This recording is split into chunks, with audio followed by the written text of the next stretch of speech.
విద్యుత్ ఉద్యోగులు సమ్మె ఎల్లుండికి వాయిదా పడింది. 17వ తారీఖున డెసిషన్ తీసుకుంటారు.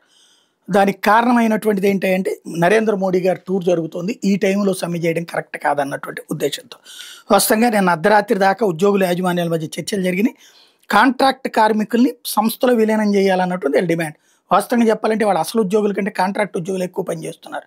ఆ స్తంభాలు ఎక్కేది వాళ్ళే, ప్రాణాలు కోల్పోతుంది వాళ్ళే, ట్రాన్స్ఫార్మర్లో వాళ్ళే, ప్రతి పనిలోనూ కాంట్రాక్ట్ కార్మికులే పనిచేస్తున్నారు, లేదా అవుట్సోర్సింగ్ వాళ్ళే పనిచేస్తున్నారు. ఏది విద్యుత్ బిల్లులు ఇట్లాంటిది.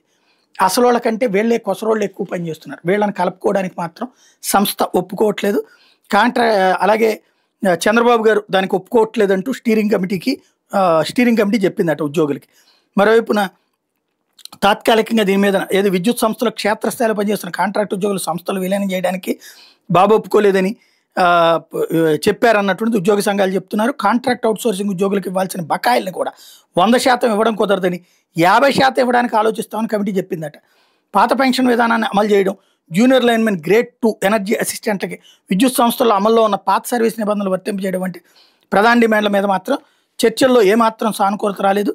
ఈ నేపథ్యంలో సమ్ములో పాల్గొంటే చర్యలు తీసుకుంటామంటూ ఓ పక్కన ప్రభుత్వం హెచ్చరించడం, ఇంకొక వైపున వచ్చేటప్పటికి joint action committee chairman S Krishnaiah, ఉపాధ్యక్షుడు శ్రీనివాస్, సహాధ్యక్షుడు కేవీ శేషారెడ్డి, 1104 యూనియన్ రాష్ట్ర ప్రధాన కార్యదర్శి గోపాలరావు వీళ్ళందరితో కూడినటువంటి జేఏసీ సమావేశం అయ్యాక కొంత ఇట్లా వాయిదా వేయమని అడిగారు మోడీ గారి పర్యటనని. దాంతో వాయిదా వేశారు. 17వ తేదీ మధ్యాహ్నం 3ంటికి మళ్ళీ చర్చలు జరుగుతాయి. ఆ రోజున గనక ఫైనల్ కాకపోతే గనక సమ్మెకి వెళ్తామని ఉద్యోగులు చెప్తున్నారు.